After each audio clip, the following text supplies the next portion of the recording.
আপনারা দেখেন কাতারের পরিস্থিতি, রাত্রে এখন প্রায় 5টা বাজে। দেখেন কুয়াশার কারণে সরকার থেকে মোবাইলের মধ্যে সবার মোবাইলে অটোমেটিক মেসেজ চলে গেছে, যারা ড্রাইভিং করতেছেন, রোডে চলাফেরা করতেছেন, সাবধান আজাদ চলাফেরা করেন।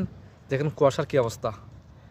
কুয়াশার কারণে এই যে এখানে একটা বিল্লা আছে, এখানে একটা বিল্লা আছে কিন্তু দেখা যায় না কুয়াশার কারণে। এমন অবস্থা, কুয়াশা কাতারের মধ্যে কুয়াশা পড়তেছে, সেটা চোখে না দেখলে বোঝা যাবে না। এই যে 3টে লাইট ছাড়া লাইট দেখা যায় না।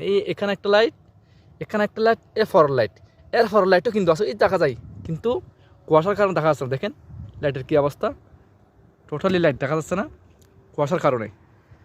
কী অবস্থা দেখেন, শুধু এখানেও একটা, একটা, 2টা, 3টে লাইট দেখা যায়, বাকি কোনো লাইট দেখা যায় না।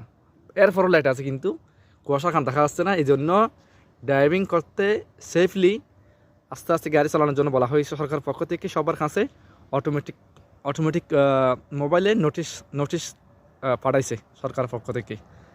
মানে যে পরিবহন সংস্থা আছে, পরিবহন সংস্থা থেকে অটোমেটিক মোবাইলে পাঠাইছে যে আপনারা গাড়ি সেফলি আসতে চালান।